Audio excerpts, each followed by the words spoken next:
The following program may contain strong language and mature content. Viewer discretion is advised.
Good morning, good afternoon, or good night, because you could be watching this at any time of the day. It is your boy, Ryan Z from Healthy Him and Dwayne V from the Networks program, y'all. How you doing? Okay, y'all. Welcome to the Healthy Him Show. Another day, another week, another Tuesday. Yeah, baby. Okay, what the day is? Tuesday. What the day is? Tuesday. Okay, I know that's right. So yes, y'all tuning into Healthy Him Live, y'all, okay? And we just want to thank Pyromedia for always, producing us so beautifully. APLA Health for giving us the jobs we have today, and CDC for bringing the muddy hunty. Okay, because we would not have the show, nor will we have the Healthy Him program for Black queer men ages 18 and 39. Plug. Okay, always. Now, y'all, first off, Cause, how you feeling today? I'm feeling good. It's cold, but I'm feeling good. You cold? Well, you got your arms out trying to be cute instead. I don't have to try, but thank you. Child, here you go, child. Y'all know what it is. Like, don't make me stand up. It's giving tight. It's giving I can't breathe. You know what? That's called this is thick. Okay, I'm that's kidding. Okay, that's that real ish. Okay. Anyways, y'all, we look Champagne rather cherries. dapper today. We look keep matching, which was not on purpose. I didn't know what he was wearing. He didn't know what I was wearing, but I mean, you never know. But this it just happened. What happened? Who said what? No, we clapped at the same time. Oh, I'm screaming. I didn't even peep. But yeah, y'all, I'm gonna pull up this so I can see what comments y'all be commenting, if y'all commenting, because we love to see y'all comments. Okay. So yes. All right. Anyway, let's get into it. Yes. What we do out here. Okay, so out here, so at the clinics in our Baldwin Hills, Long Beach, CDU, MLK, and Olympic locations, we do STD and STI testing and treatment, PrEP and PEP linkages, as well as linkage to care and HIV testing if you need it. Now, when it comes to the networks program, okay, we offer incentivized HIV testing for anyone 18 and up who is BIPOC, okay? And so we also encourage you to bring your friends, which is why we have an incentive for, if you have referrals as well. It is $25 for the HIV test itself, and that could be a finger prick or a mouth swab. If you bring a friend, you will receive $20 per friend that you bring, and your friend will also get $25. So you could bring a friend, your friend could bring a friend, and your friend could bring a friend, and just like that, y'all got like $45 a piece, except for the last friend. They still got 25, but it's okay. Hopefully y'all can share something. Continue. Ghetto. But yes, we also have a few like groups and things and such like that. So every Tuesday except for today, because they have a neighborhood watch meeting, and they use our conference room D for that. We have my dance class that happens from 7 to 9 every Tuesday. Okay, and then we also have Men's Mountaintop that happens every second and fourth Wednesday at our CDU MLK location that is in the Watts Willowbrook area on the Charles Drew University campus. Okay. The Men's Mountaintop group is for, Black and brown queer men, 18 and up. Happy Tuesday! Hey, Sasha, happy Tuesday, girl. And, they talk about a plethora of things. And that is ran by my, one of my counterparts, Malik, because our team is rather large. Okay, just like my chest. Child, that was not needed to mention. Are you done? Don't push it too much. Look, see, why you put it so close? Because it was too much space in the background. Oh my God. Anyway. Hold Okay. on. I gotta, channel and see. I was like, is there anything That's else? literally everything. Because look, you went through everything. We had Sexual Health Saturdays earlier this month, and there'll be another one coming soon. That's it. That was a little plug. Cute. All right, y'all. So first off, I love how we're both wearing glasses as well. I mean, so you can't really see our eyes, which finally, because y'all usually see my eyes because he always wears glasses. They probably still can see your eyes. Probably a little bit because he's not prescriptive. He's not prescriptive. But first off, I'm feeling good because you never asked me ever. Well, first of all, because you had skipped over, I was going to ask you, but then you was like, let's get into what we do here out here. And I was like, oh, okay. You took a whole little pause before I said that. Well, no, that's quiet. No. Was See, like, what had happened was you had asked me how I was feeling, right? And I said I was feeling good and whatever. And then I started talking about my outfit. And then you wanted to mention how it was tight. And then I mentioned how it was thick, okay, and and then that's when we had the pause and we went into, you skipped over yourself and went to out here. But I was going to ask you. I'm traumatized. I'm so used to you not asking me how I am, me having to ask or say it myself. It is not always. Do we want to replay all the clips? We can. All the episodes? We can. It's literally always me saying, well, I'm doing. I should have a whole thing of just that. Me being like, I'm doing. You know what? Anyway. We're going to play them, I'll play them all, okay? We gonna play them. But anyway, y'all, I'm feeling good. I'm feeling a little hyped today. I feel good. I had a good presentation today or whatever. And we'll get into all of that later about who it was about. But nevertheless, yes, y'all, Healthy Him for our Black queer men ages 18 and 39. We have our HIV testing, as you all know. We also offer STI testing, and we have our whole checklist. So when you get HIV testing, STI testing, and monkeypox vaccinations, you get up to $800. Yes, I said it right. $800. Okay, somebody literally just came in the other day and got $100 just like that. Boom. They got the HIV, STI, and then they got monkeypox, and they was like, boom, easy. They got the monkeypox vaccination, y'all. They didn't. Yes, monkeypox vaccination. Let me be clear. Yes, Mpox vaccination, because we can't say monkeypox. But yeah, they got the Mpox vaccination. And then we also currently obviously have our Swab and Chill, which you guys will see a commercial for later. That is essentially our at-home initiative where we send an HIV test kit to your house. If you can take the test in the comfort of your own home so that you know the status, your status in the comfort of your own home.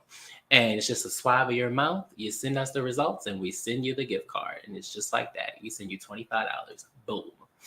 And other than that, we have linkage to care for all our positive individuals. If you haven't been in care in a long time or you need to get relinked back into care, we can orchestrate that accordingly. We have our new staff member, Caleb, here to do so, as well as, of course, taking you guys next door, which we will accompany.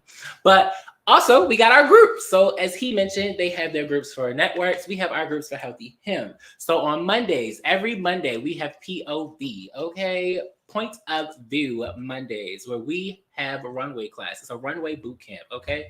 And it's taught by the West Coast Dolls, okay? And it's cute as I don't know what. And it's from 6 to 8 p.m. every Monday. Remember that. Now, on Tuesdays, we got nothing, okay? You guys can go to hip hop class because we're not doing anything. But Wednesday, though, every first and third Wednesday, we got Thrive, y'all. Okay, I want y'all to see. I want y'all to see. This is Thrive. All right, so it's for all our pies, queer men, 18 to 39. And if y'all want to, it got hearts on it too, if y'all can see it. But y'all can scan the barcode and y'all can get into it. Okay. Real cute, real cute. You see how the HIV is standing out in Thrive? It's so creative, right? But yeah, so Thrive ran by Dion, Caleb, and Malik. All orchestrating that group and facilitating accordingly. And then on Thursdays, we have BQT, okay, Black Queer Talk. So we talk about everything between love, sex, relationships, all those things in between. Okay, and this week we have Marty, because he comes every first Thursday, our Black queer therapist, and we talk about different things. This week we are talking about mental health, okay? It is Mental Health Awareness Month, and we are talking about... Because we're still in Black History Month. Yes, correct. We're going to get into that later. Mm-hmm. But yes, starting March off on this Thursday, with, you know, mental health, because it's very important, it's very imperative, and we're gonna get into some things. And I know this week is probably gonna be very emotional. I can feel it. It's in my soul. A lot of people have been going through some things, and this rain had everybody messed up. But yeah, without further ado, though, I think that is everything that we offer. So you got anything else you want to say, co-host? We're currently not gonna talk about that right now. Okay. Yeah, because we don't have that fleshed out. You know. So yeah, this is just, you know. And that's not called that anymore. That's why I'm like, I know. Yeah, I remember. Yeah. But if there's nothing else, let's get into the main topic today. That job. Trying to steal my job. That is not my job. Y'all, we is talking about legendary Black queers, okay? So, of course, we had to end Black History Month with this iconic topic, first off, because it's very imperative. So we're going to give you guys a little bit of history. We're going to talk about some things, and we're just going to kiki a little bit. We're going to talk about the Black queers, the legendary Black queers. And we talk about a lot of Black legendary people or queer people in the community or who have paved the way in general. And we fail to mention a lot of people. And we just wonder, like, how would they survive in today's society? Would they survive? Would they survive? Okay. Like, we don't know. Like, let's talk about it. Would they be canceled? Because I honestly know. Especially with all this technology and stuff. Like, you just never know. Like, one of our faves probably would have been canceled because he... Hey, we don't know. But without further ado, who are some Black queer icons that you know? Honestly, just in civil rights in general, or just who have paved the way over time for, like, us? It's whatever you interpret it, boo. Okay, well, so we have. Let's see. I'm not gonna take yours. Please don't. I'm gonna leave yours, as I know who you going for. But let's see. I want to dig deep, like, you know. So you could go first because I want to dig. All right. So first, y'all, we know the infamous person who started all the Stonewall herself. Because, you know, they claim she ain't throw the first brick, but I feel like she threw the first brick. Miss Marsha P. Johnson, hello. I don't know if we can see. The ring light's bright. But yes. Put it down. Yeah, you're right. But I want to see her face. Y'all see it? Okay, Y'all not gonna see her face regardless. That's still her face. That's her. Marsha P. Johnson, that's Sylvia Rivera. But this is Marsha P. Okay, she is a Black trans woman. Okay, let's be clear. A Black trans woman who paved the way for us, and I believe she is the icon of icons, okay? Because there would be no LGBT. I mean, we would exist, but like there would be no pride. There would be no liberation. There would be no like, I can do what the fuck I want because I can. Ooh, I'm cursing. But yeah, it would be like none you don't of that. do that every week, child. I'm screaming.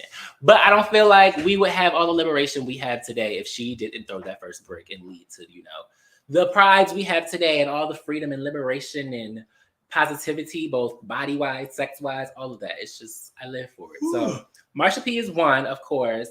Then we have another who, you know, I talked about today. I did a whole presentation on him today, y'all, and I ate that up. But y'all, dude, this is Bayard Rustin. Okay. You can get a little closer. And then you're right. I just don't want to get too close to the mic. But y'all see him, right? Bayard Rustin. All right. I took these posters off the wall before we started this show, y'all. So it's kind of ghetto, but still. Nevertheless, Bayard Rustin, yes, the originator, the creator, and all the things. Stop. Anyways, of all the things, okay, he was the orchestrator and facilitator of the March on Washington. He was the man who really led the civil rights movement, if we're being honest. But we can get to that in another conversation. Anyway, who else? Oh, Alvin Ailey, my father. Okay, I consider him my dad. Why you take his picture off the wall? Because we was rushing, and he's higher. But yes, that is my dad. I can do it right now. Don't play me. Ghetto. Girl, I don't care. Ghetto. Hold on. Don't knock down the set either, being. I'm not. I feel like it's tilting. I'm nervous. Child, I'm just moving fast. This is Alvin Ailey, for those who don't know. Yes, we got our Black icons on our wall. I took some off, but I didn't take his because he was kind of high. I had to jump just now if y'all didn't hear me. But yes, that was Alvin. And he is an icon for creating his dance theater company. And he's a huge icon for me because he inspired me to want to dance, and he wanted to make spaces for Black boys, Black people in general, but really Black boys in marginalized communities who weren't able to afford dance as, you know, white people can, and do the things that they do and just get training, because our bodies aren't like white people. I think we need to realize that. If you don't, white people can do certain things that we can't. I mean, we can do it and we can do it better, but you know, they have a lot of different privileges, and then they operate differently. In the way our bodies are, we set up different. So, and he recognized that, and he started his company and did his thing. So those are my top 3 as of now. I can keep going, but I'm gonna let you take it away. Go ahead. Child, I don't have like a top 3 or anything like that. I just recognize them for who they are, and I keep it pushing. We love that. But I'm going to acknowledge some that I feel like people don't really acknowledge, just for the simple fact that they are women. Okay, come on. So, I would like to start with, you know, the queen herself, who, you know, was a little problematic, or viewed to be problematic, and honestly, she was a little bit, because she has some like traumatic issues and things like that. How she coped was not the best. But I would like to, you know, start with Billie Holiday. Okay, she was a Black queer woman. Okay, had a very rough childhood. You know, grew up. Her mom was a She from Baltimore. Child, and that makes even more sense. Don't do that. Her mother was I don't want to say it, but yeah, her She's a pimp. No, her Like mom. a pimp. No, her mom was a prostitute. Yeah, but she's pimp too, if that makes sense. No, she tried to pimp out Billy. No, she did. Yeah, and then she didn't try. She did it. Yeah, but you know. And then, you know, after a while, she was like, "You gotta make your own money," and basically kicked her out at 13. Then she had to go hoe her way. But she kept singing and stuff. But due to all of that, you know, trauma on a young girl's body, a young Black, you know, a queer girl's body, which is probably why she was just, you know, OTA with it. It's OTA, tell people. Open to all. You know, genders and things like that. I feel like this is just a general term. I don't hear nobody else say other than ballroom people. Watch, you're gonna start seeing it more now because now you're aware. But no, I think it's just I'm around y'all a lot. But anyway, yeah. So Billie Holiday, she was amazing. Although she had her quirks and stuff, she made sure that she made her made her stamps and her stones in the and you know, her pillars in the history with, like, you know, obviously Strange Fruit. Yeah. And you know, a plethora of other songs that don't really get as much hype but should. But that's also because, like, people don't want to feel, it's like making another slavery movie. Like, people don't want to feel that all the time. Yeah. And most of her music was very sad. Yeah. Very depressing. It's about her life, child. Yeah. Ain't that happy and about she ate being it up. pimped out at 13, child. And then before then, really. Racism. And then after that, we have the lovely Black queer male icon himself, James Baldwin. Yes. You know, those of you who don't know, author, you know, poet from time to time. He gave us what we needed, and he was our first representation in the what is it, the Black Renaissance? No, he wasn't. But he was one of our first Black. No, you're thinking about Langston Hughes, I believe. Langston, yeah. Yes. Okay, I'm getting them confused all the time because no shade, like the black men of the time had like similar looks. Even though James Baldwin definitely has a very distinct face. He does. You cannot forget that face. I didn't like that most of these people that we're going to name were interested and did date / marry. You didn't have to do that. White people. You didn't have to do that. But, you know, we're going to continue because we love them. And then I'm going to end on, you know, a current fave. Well, not a fave, but like a current icon of the time who is still alive today. Grandpa Rue. Okay. You know? Yeah. And although it has nothing to controversy, but yeah. There's controversy with all of them. This is true. If we're keeping it to some degree, not really. This is controversy with all. Like, really? Yeah. I mean, the only reason why there's more controversy now with Grandpa Rue is because he's still alive. And, you know, we know what he gives. I'm not trying to get canceled later on in life. So I'm just going to say that, you know, we know what's happening. We know who he's married to, and we know who his major audience is with RuPaul's Drag Race. Correct. So, but regardless of that, and regardless of what Grandpa Rue is doing now, like, he definitely paved the way and made the biggest stomp with drag queens, you know, like TV, movies, literally music, like you name it, probably Broadway too. I don't know. I gotta Google her. Yeah. They be having shows. Like, you name it, Las Vegas residencies, and then even to go on and create RuPaul's Drag Race and create a bigger platform for more queens and, you know, trans women and, you know, things of that nature. It would be really interesting, Grandpa Ru, if you did a RuPaul's Drag Race with drag kings. Okay, think about it. And yeah, even internationally with RuPaul's Drag Race UK, Australia, New Zealand, like, so many platforms and opportunities have been given and paved by way of Grandpa Ru. So I feel that. Well, I don't feel like personally everybody is problematic. I mean, we all have our nits and nats, but I'm like, Alvin Ailey, he ain't do nothing. He's not problematic. We don't know I come that. from my dad. But see, that's the thing, though. We don't. That's true. We but don't as far know as that. public knowledge, we don't. Everybody else has public knowledge, so I'm going on public knowledge. That's all. That's all we can But go. see, that's off also the thing too, though, because like, first of all, when he was a dancer and choreographer. Okay, let me put some respect on his name. And he learned from white people. Well, yes, but also, so there was no reason to be, you know. No. Because he learned from white people, that's probably why it's covered up, to be honest, because he would always be underneath. Yes and no. Because once he made his own company, it still was nothing going on. But then also, he didn't just learn from he didn't just learn from white people. He also learned from Martha. He learned from Martha. Martha was black, yes.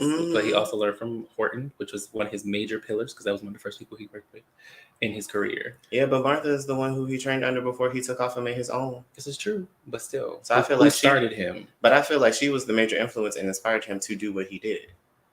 Yes, but when he first started dancing, it was with Horton. That's why I was like, okay, I'm going to teach you this, and then you can go do what you do. And he's like, okay, I'm going to go to Martha and get this too. And then he was like, okay, now I want to do my own thing. Yeah, because Martha incorporated the culture, okay? She did. She did. From the flavor of the land.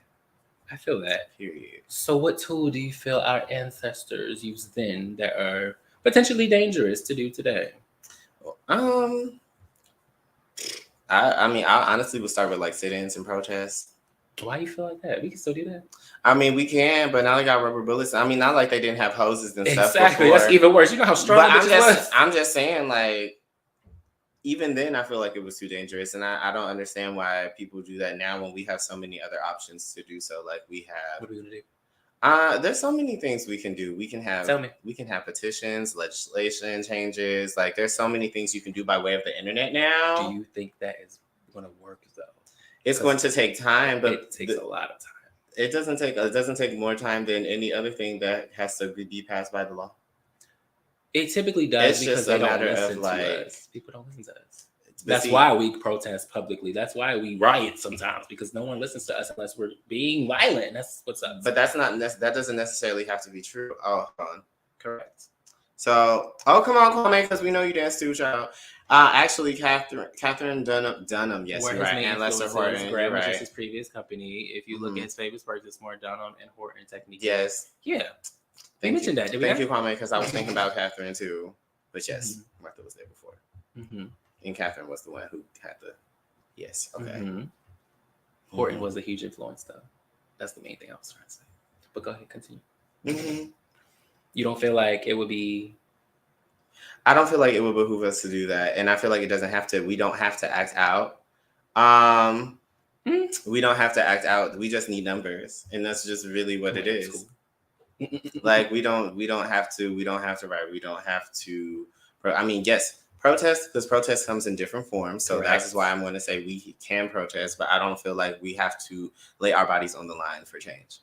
That's true, and I think our ancestors did do that a lot. They did give a fuck. It was like, yeah, I don't care. Yeah, because there was no internet. There was just newspapers, and the news outlets was ran by the oppressors most of the time. And then anything that wasn't ran by the oppressors, that we was the only ones reading it. So, but I think now I appreciate it more because of the internet. I appreciate the fact that now, like, if something happens, we can record it. Like, and it sucks that we have to even do that. But the fact that, like, oh, if this person's being racist to me or they do something, like, it's going to be recorded, it's going to be filmed, it's going to go everywhere. They're going to get in trouble. It may take a long time, but they will get prosecuted. They will get due justice, typically. Hopefully, not really. Okay, so what is the difference in waiting on that due justice versus waiting on, a law to be passed or a bill to be passed or any other thing like that? Like, without the sacrifice of one of our own.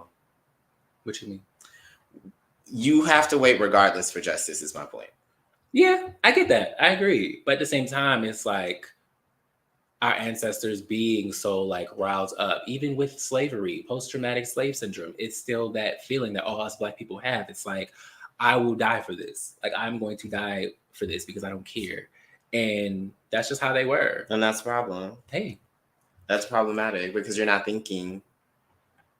I get it. I see your point, but I also can kind of see the ancestors' point. And no, I get the ancestors' point. The question was, what tools do you feel our ancestors used then that are too dangerous to use That's today? fair. Yeah. So I'm answering Okay. it. Yeah. Mm-hmm. What do you think, though? I don't know.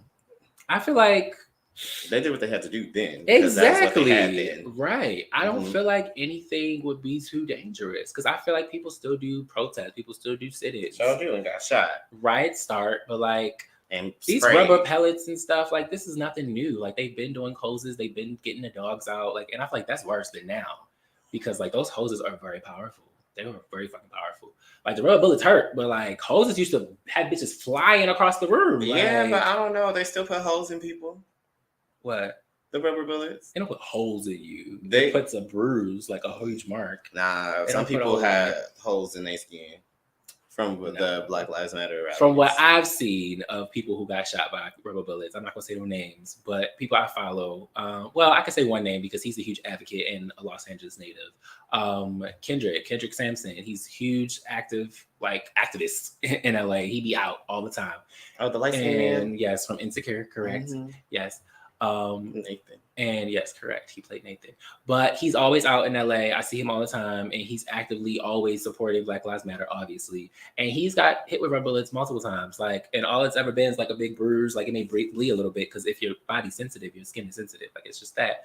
But nobody has ever been like detrimental, like, oh, I have a whole hole in my body. Like, it just hurts. It's going to be hurt and it's going to leave a wound. But like, nothing to the point where you're going to actually die. And I think that's the main thing because I feel like using a hose back in the day and dogs, actual animals to attack me, like, that's a whole different level of what the fuck. Like, They still have dogs.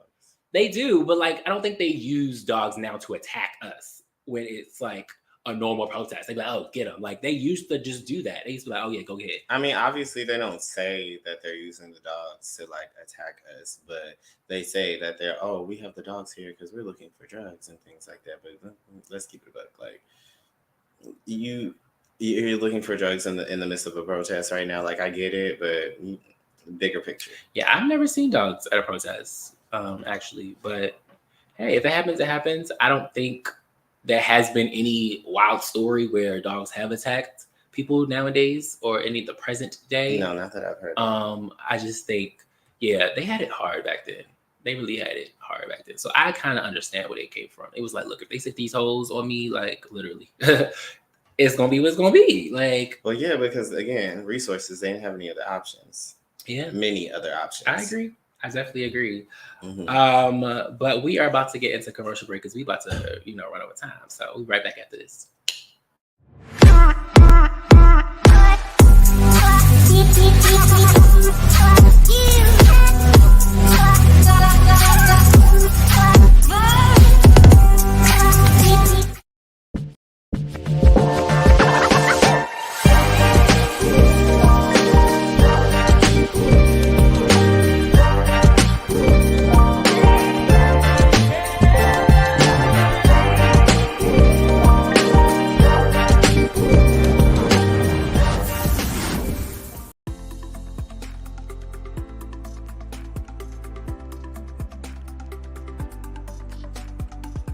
Are you in need of a quick and easy way to know your HIV status?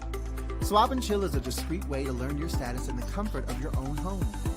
The process gives you results in 20 minutes. Swab the upper gums, swab the lower gums, and voila! Simply follow the colorful step-by-step instructions located inside the kit. Or call APLA and we can assist you virtually. In addition, all kits include condoms and lube for that penetrative fun. For our trans clients, we have Swab and Chill Plus, a customizable kit for trans-specific needs. And we haven't forgotten about COVID either. All kits include personal protection gear, like face masks, comfortable yet stylish. A personal touch tool for dealing with those germ-infested handles and ATM keypads. Wet wipes for those little messes that need cleaning up. Also, keep that summer body protected with Swab and Chill sunscreen. And don't forget about our fanny packs for those quick trips to the store.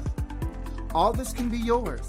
Simply call Swab and Chill at 323-329-9713 or email us at swabandchill@apla.org.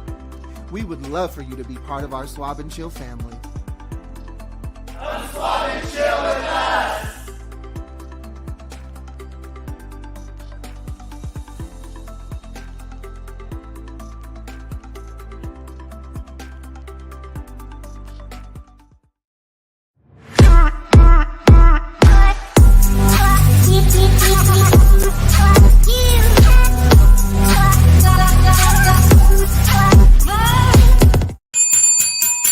Y'all, we are back. We is back. Welcome to the Healthy Him Show. We are talking about legendary Black queers. Now, if you're just tuning in, I am Ryan Z from Healthy Him, and this is... I am the thick king himself, Dwayne from the Networks program. Okay, and we are out here, literally.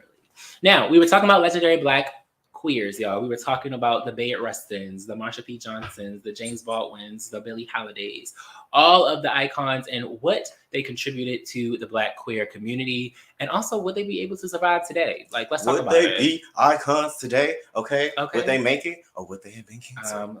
Would they have been in the prison? So would they have been under the jail? Like our homegirl, what's her name again?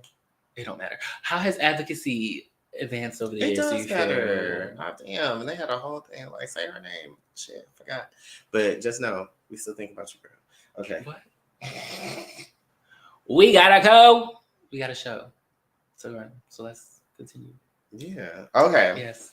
So how has advocacy developed over the years? Yeah, that's what I just said. Oh, you asked me that? Yes, I did. That's I was like, you was just rambling. I was like, I was going off. Okay, but anyway, I feel like advocacy has developed over the years. Like I feel like everybody feels like they're an advocate. And I feel like people just want to be heard. I don't think that they're really advocating. Advocate or activist? It says advocacy. Yeah, that's what I'm saying. But are people that you're speaking of advocates or activists? I don't feel like they're either. And that's what I'm saying. Okay. I feel like people just want to be heard. Like people are advocating for things, but they don't really understand why. They don't understand the history. And more so than anything, a lot of people just bandwagon. It's just very much so like in the pandemic, you know, when Black Lives Matter was really, you know, popping and just getting the ball rolling and things like that. Like a lot of people, especially a lot of Black people, as quiet as you hope, it was just like, yeah, Black Lives Matter. But then like maybe a couple months went by and it was just kind of like, okay, where's the energy? Like where's the momentum to keep going? Where's the energy to keep going? So I feel like advocacy has developed in the sense that like it's more visible due to the internet, like we were mentioning before the commercial break. So therefore more people want to get involved when they see it and when they feel outraged. But after like, I feel like it also has to do with the attention span of society at large today with TV and internet and phones and all of that stuff. Like we're here today and gone tomorrow. So with that being said, it's the same thing with like, you know, certain injustices and things like that, where, you know, we get on, we riot, we rally. And then, I know that's right. Hey, y'all. Hey, Novon. Hey, Andrew. Yeah. So now it's just kind of like it's grown because we have a larger platform with the internet, but the energy and the why behind the advocacy has dwindled, I feel. But what do you think? How do you feel about it? Mm-hmm. But I feel like it's made the job better and worse. Interesting. Due to the reasons I mentioned above or before. I feel like it's developed over the years for people realizing, and even with technology, now we have these things to see what is happening. I think now we relate to it more. And there's a real thing when we see these videos of police brutality and other things happening in the Black community, we automatically feel it because it's like, that could be someone we know, that could be someone close to us. So I feel like it develops because then after that, it's like, okay, although we don't want to sometimes, let me share this. Let me send this to so-and-so. Let me talk about this. Let me talk about how I hate this. Let me let you know how this makes me feel. Mm-hmm. And like being the Amanda Seales of the community, we love her, okay? She is always the first one to speak on something. We love her sometimes. She's always the first one to speak I'm talking on about something. a society at large, you know. That's fair. She's always the first one to speak on the things that are happening and how she feels and just the detriment that it has on the community. And I think that's the main issue. And we notice it. And I think we advocate for it.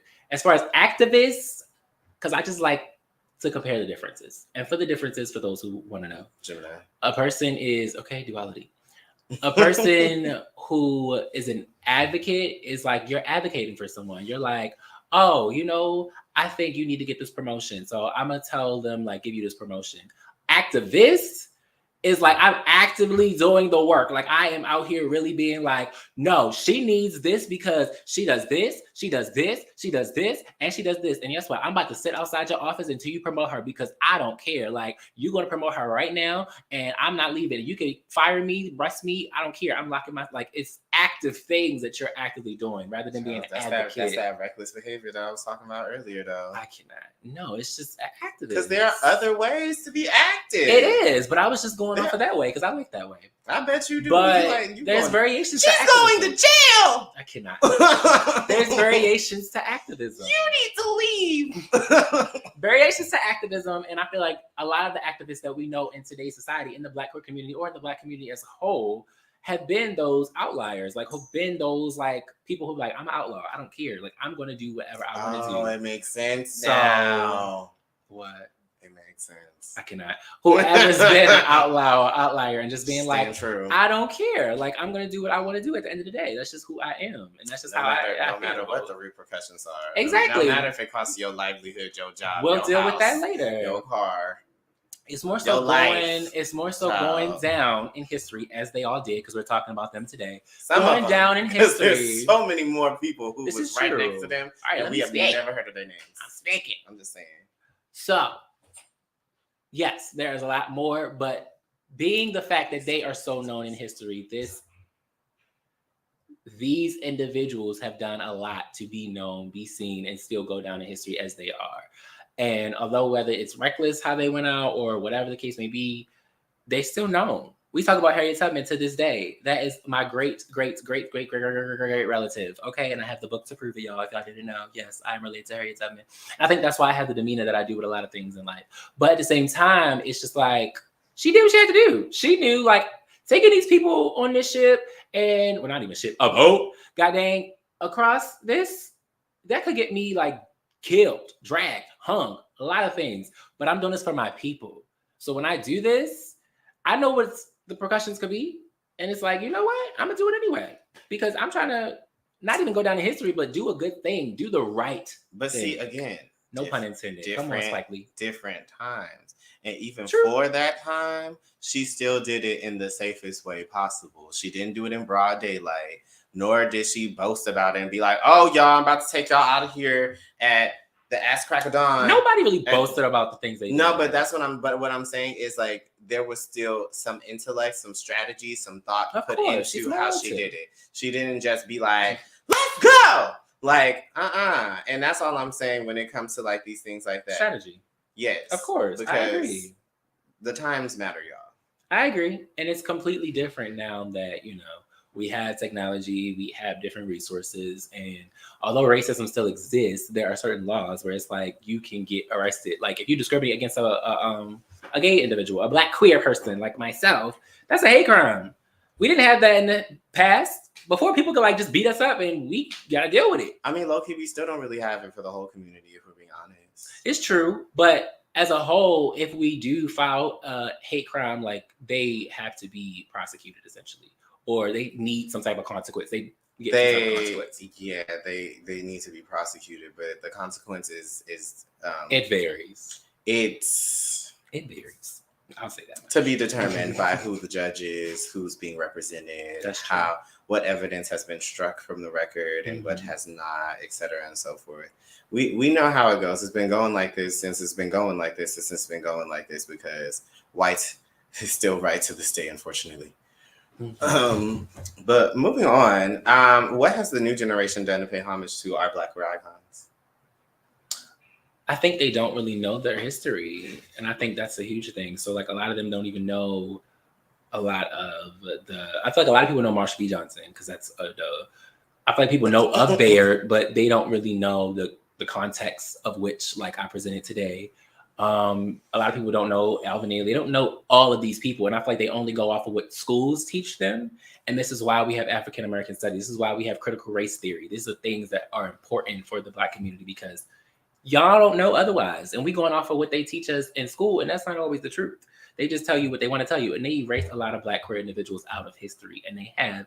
And are still doing it to this day. But now I feel like we're getting a lot better because we're noticing the MJ Rodriguez's, we're noticing the Dominiques, we're noticing the Billy Porters, we're noticing everybody, and we see them.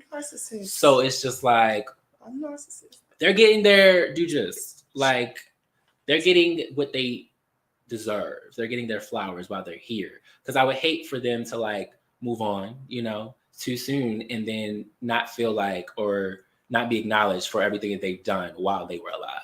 So I love that we are still acknowledging our Black queers today who are legendary and who are icons, and they're getting what they deserve. Like they're getting the flowers they deserve. Rather than waiting till right now, like everybody we talking about is dead.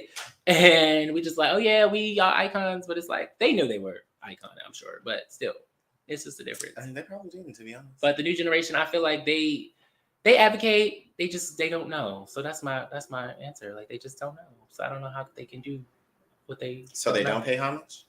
I feel like they do, but it's very minuscule. It's like they don't know much to pay homage to many people. If they pay homage, it's like to people that aren't queer. It's like they pay homage to Aaliyah. She's dead. They want to dress like Aaliyah. Oh, Aaliyah. But is that really like, I mean, is that paying homage or is that just playing dress up? I feel like a lot of people do it for both. They dress up, but I feel like a lot of people do pay homage to her because I feel like when you do certain things, you're paying homage to someone, especially if you execute it properly. If you're just doing it because like, oh, I feel like I'm cute. Like, okay, so that's just, you know, being cute. But if you're actually paying homage, like you're genuinely being like, no, I'm doing this in memory of her, like because of her. Like today, I was like paying homage to Bayard because of a presentation that I gave. Yes, before I started, I was like, you know, this is for Bayard, and then I came in my presentation. I thought you were talking about with your outfit. Oh no, not an outfit. Okay, because I was like, huh? No, this is not Bayard at all. I'm just saying in general, the mentally, got it. Really just there. So yeah. Okay. Mm-hmm. What you think? Oh, we ain't got time. Come on. I feel like it's more in the T of the LGBT community where the girls really be taking, and not just the girls, the guys too, be really paying, you know, homage, however you want to say it, to the Black queer icons. Because a lot of the times, like, yes, again, like you said, like they don't know the history. And then the girls that do know their history, or the guys that do know the other people, I gotta stop saying the girls. The people who do know their history, 9 times out of 10, it's because they had to, because they got tired of being discriminated against, because they got tired of, you know, people being ignorant on their time. Like for example, like Hope Giselle. Like Hope Giselle is a very good example of like, or you know, not everybody likes Laverne, but Laverne Cox too. And just so many other like trans individuals, or Lucky Alexander, our own. You know, so many of them from the trans community, like, you know, have done the research, have done the work, have you know, gotten the statistics from then to now till now. You know, and honestly, it's because they're still marginalized within the community of the South. And I feel like nowadays, because the new generation feels like we've made it, like a lot of like a large portion of the Black community feels like, oh, we've made it. I won't say that we don't acknowledge the discrimination still. I won't say that we don't acknowledge the divide between like the white queer community or just the white community in general and the Black community. Like we still acknowledge it for the most part. There are some that are a little delusional, but you know, we still acknowledge it, but for the most part, we're like, oh, the worst of it is over. And so therefore they don't feel like they need to continue to do their research to, you know, remember the times. And that doesn't mean also for the movie makers, hi Chocolate, love you too. That doesn't mean making more slave movies. That means making more biopics. That means making more biographies. You said biopics. Yeah. That's cute. Yeah. I say biopics, but go ahead. Oh, LOL. More biopics, you know, like more biographies, like interesting, more entertaining and things like that. Oh my God, already? Okay. 15. Right, okay, because I got nervous. I thought it was a 5. Yeah, just basically like reeling us in with that stuff, not necessarily less slave stuff. We know what happened in slavery. We know. Do we? We know. And if we don't know, we have 1,001 movies to reference. We don't need it anymore. Movies didn't tell the truth though. Somebody really needs to do history. But it's just like no. I'm tired of it being told though. But what I'm saying is not. I'm just saying specifically about slavery. All these biopics. 15 child. I don't care if it was 5, 10, 15. Like, it don't matter. The point is we have enough for reference. And now we need to move on to our icons. We need inspiration. And no more cracked mamas. Yes, that's right. But we getting a little bit too into the culture. The point is we need more movies to I got the bike. No! You're taking away from the point, which is we need more movies about our icons. We need to be inspired, not like reflective. Oh, LOL. We need to be inspired, not reflective upon what has already been done to us. That is low-key still being done to us today. That's not what we need. We need inspiration. We need to see how our ancestors did it back in the day. You know what I'm saying? We need to see what they did, what their mistakes were, you know, their shortcomings. Like, you know, Ryan did a beautiful job today with his presentation. And like, you know, learn from that. Not just learn from like how to make it with one foot. Shout out to Kunta Kinte. Okay. Roots. If y'all want to know anything, watch Roots. Roots will tell you everything you know. It's long as heck. It is. And it's multiples. It's next generations too. Oh, I watched it. I didn't like it. I love it. I watched it with my grandmother when I was younger. No, but I'm talking about Next Generations. Did you watch that? Yeah, it was Jasmine Guy. She was in it. Did you like it? Yeah, I loved it. It's very educational. I'm feeling it. I just don't like all that other stuff. Y'all get on my nerves. Get out of here, coochies. Not Monique. Come on, Growth in Progress. Yes, Rashawn. So who are the Marshas and Bayards of today then? What do you think? Oh, well, I already mentioned one. And I feel like you did too, even though she's not queer. Who? Amanda. Oh, Amanda Seals. Mm-hmm. There are a lot of icons today that advocate for us that are not queer, and I love them for that. And it's sad. That's why we said Marshas and Bayards. But it's true. But that's the thing, though. There aren't too many. I feel like there are. I mean, okay, so Billy Porter, hands down, is probably a Bayard or James. Child, but it's just he. Okay, so look, he literally is. Billy Porter is, but the problem with Billy Porter, and I love you, Billy, but my father, your antics distract from your messages, i.e., the outfits that you choose to wear. I know that is a part of the what is I'm looking for the not revolution, but like a part of the it's like it's leaving me right now. A part of the we'll just say aesthetic. No, not the aesthetic. Okay. A part of the like the fight against, you know, what you know, Black queer is known to be, or what they want us to be, or how they want us to assimilate. I get that. However, and I'm not saying that you have to assimilate, but what I'm saying is like loud sometimes distracts from the point. Like it's not, it doesn't, you can just speak your piece and leave it at that. But like I said, the antics sometimes just take away from it all. And then also like over speaking or being overly passionate about certain things as well. It's just like, you know, we need to, as a people, I know we get frustrated, but there's a time and a place, one. And then two, we need to just find where to like when to reel it in. But yeah, Billy Porter, I love him down. He definitely, you know, speaks his piece, and I love him for it. But I don't necessarily feel like he is the greatest representation of like pushing our narrative, especially considering the problems that you mentioned earlier about the others in the past. I would disagree because we don't have time, but Exactly, Kwame. When to hold it and when to fold it. I'm screaming. I don't think he does anything wrong. I get the outfits, but even with the outfits, I feel like, why does that really matter? Because it's distracting. It's distracting. It's distracting. It's distracting, but he's just naturally a boisterous person, and that's okay. That is okay, but look, you got to understand. If you're distracted by somebody's outfit rather than what they're saying for advocacy, I don't understand. That makes no sense. But for me, because how are people, you can still focus on me and what I'm saying rather than looking at what I'm wearing, even if it's ugly. Like, it doesn't matter. I didn't say that, Billy. I didn't say it. I'm screaming. I didn't say it. But it's still, he makes some bold choices. He makes bold choices, but it's still just like, and sometimes he still has advocacy. And that's fair. And I feel like it's probably advocacy. But who else? Let's just move on because I'm about time. It's like we can't. He is a grown man. Okay, an elder. Okay, who else? Come on. I really don't feel. I mean, I already mentioned Hope. Love me some Hope. Hope Giselle. She's making strides and things like that. Laverne. Yeah. I would say Angelica Ross. Yes. MJ Rodriguez. Dominique as well. Dominique definitely. For sure. Mm-hmm.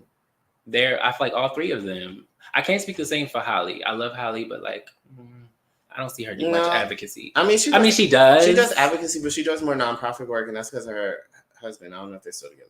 Yeah, they're together. Okay, but that's because her husband was in nonprofit work, so it just kind of makes more sense to like, she does the groundwork. Like, right. That's why we don't hear about her too much. That's fair. But yeah, the three of them, like, they advocate heavy. And then even my baby, India Moore, all of them, all the trans women opposed are huge advocates and activists. Like, they constantly post people who are dying. They're constantly like, we need to do this, we need to do that. Like, they are constantly out here doing their thing. They still are working on their careers, obviously, and killing it and eating. But at the same time, they're still actively out here and pushing. There are a lot of Black queer men out here doing the advocacy work, but are not openly queer.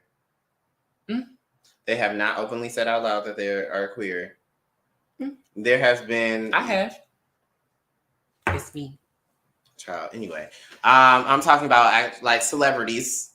LOL. And people with larger platforms than ourselves. I feel like Lil Nas. For the Gen Zers. So the thing about Lil Nas is he is just advocating for queer visibility in general, and that's a huge thing because we don't have. It's a huge thing, but it's not the only thing. It's not the only thing. We've been trying to be visible for a while, so it's not hard to have visibility when one, you have that large of a platform, and two, you have money. Like you could do more with that visibility. He didn't have money until recently. Yes, he started making. But he could also be doing more with his. He had money. I feel like he's doing a lot of things. He's doing a lot of different projects and collaborations that I feel like are beneficial for the community. And they're coming. Exactly. And I don't think we're going to get everything like right out the bat, but he's been doing a lot. Yeah, that's that thing called grace that I was talking about earlier. Right. It takes time. Things take time. And I think it's a huge thing that he's a Gen Zer because the Gen Z is out here really doing their thing, whether famous or not. Like, they just don't care. That's a positive thing, but also a negative thing sometimes. But as a whole, sometimes it's just loud and wrong. Yeah, as a whole, I feel like Lil Nas is giving us representation for, I feel like, dark-skinned Black queer men, and that's what makes me so happy. Like, when I see him, I'm like, we never got those individuals. Like, when you watch Black gay movies and it's gay, it's always a light-skinned gay. It's always a Jussie Smollett or Anthony or what's his name? I can't think of what's the name, but whatever. It's always the light-skinned individuals who get the sun, they get the shine and all that. Until we had freaking Moonlight, that was like, oh, this is our first dark-skinned individual, but then he's not even gay in real life. So it's like, what the fuck is the point? But stop cursing. Yeah, I'm sorry. I'm just very passionate. But yeah, it's just like when we have those kind of films, it's important and crucial to our community. It's just we don't ever really see a dark-skinned person in that light shining and doing their thing, especially on such a huge platform, and be so young. That's like, yeah. So maybe not a Marsha or Bayard, but Lil Nas is definitely on the way to like being up there. But see, even then, that just shows you next gen such the difference, because like they were young at that time, but the thing is, they were more involved in the politics of it all. They had to educate themselves. They had to find out these resources, because it was either find these resources and fight or die. Well, most of these people that we mentioned are in their 30s or more when they were like actively being activists. Lil Nas just turned like 23. So which I'm is why I like, didn't mention him in the first place. he's still got time. And I feel like by the time he gets to his 30s and 40s, hopefully the world will be different and better in a good way. But we'll see. Nevertheless, do you feel like the legends and icons in history would be able to survive today? Nope. Why not? Because the internet spill all they tea. Why would that matter? Because just like they had haters back then who would, snitch and tell and do all of these other things, like it would happen 10 times worse now. And the internet is not your friend. They're behind you until they're not. That's fair. And so, and again, the attention spans as well. Like, I feel that they did well because of the numbers. Yeah, I don't know, because they did have television back in the day still. They had TV, yes, but like, again, like it's like the scandals, like the people being in everybody's love life with the cheating and stuff, like like all of these things, like even like I said, a huge large name, street named after him and everything. Several side women, several illegitimate kids. I know Lil Nas ain't doing all that. Exactly. But he's doing what he's I'm just talking about music. He's doing what he can for his age. Industry. And nothing else, just industry wise. No, but I mean, like, if we're gonna talk about it, we gotta talk about the whole thing at large. Like the women and Billy Porters that we mentioned before are doing the work at large. And they're also very older. I'm thinking like him also, though, we got to remember there's sectors. Yes, I get at large, but there's still sectors. And it's like in industry, we don't have any buy-in. Like we don't have any legs in the room. We don't have any. But even still, like how he got his start, like he wasn't even openly queer then, which is how he even got his leg in the first place to then become queer. Because a lot of people had issues with coming out. But it's not. I mean, yes, it was because he was. I feel like it was because he was young that he didn't come out. But more so than anything, my bottom line to the point is not even Lil Nas X. It's just the simple fact that he did what most celebrities do that are queer in that industry in general, which was not be queer until they got with the resources that they needed, and then came out as queer. And really, he didn't even come out. He was outed. So, and I feel like sometimes that's for safety. We got to recognize, like, that's like trans individuals. Like, you can't out them because you never know who want to say what, who going to do what. And he's from Atlanta, so I can only imagine how it was growing up. But my thing also Atlanta? is just like, you're fearful in Atlanta. Do you not know Atlanta? I know Atlanta, but I also know that as the largest black gay. Yes, and there's a lot of homophobic people, and there's no gun laws. People can shoot you if they want to easily and not give a fuck. Okay, I'm sorry. I like cursing. But anyway, yes, he's a huge advocate, I feel like, in the industry and getting us in there. And I feel like he didn't want to tell because it was like, I don't want to tell. Like Isaiah Rashad, what happened to him being outed like that? Like, of course he's not going to say that. And he used to date SZA. But once that came out, it was like, oh yeah, I'm bisexual. Like, sometimes you don't want to reveal it until you have to, or something like just happens. And it's like, well, yeah, let me live in my truth now. But see, again, even then, like I said earlier, there are a lot of black queer men that are not openly queer that aren't doing anything for the community. Hence why we cannot, I cannot name too many. That's fair. And I just feel like we need more like black queer history. And I don't feel like it's accessible. And I think that might be the issue. Because they want to focus on the blackness. Just the blackness. Yeah. And when they think blackness, all they think is slavery. They don't think of intersectionality, being black, gay, and something else. Okay.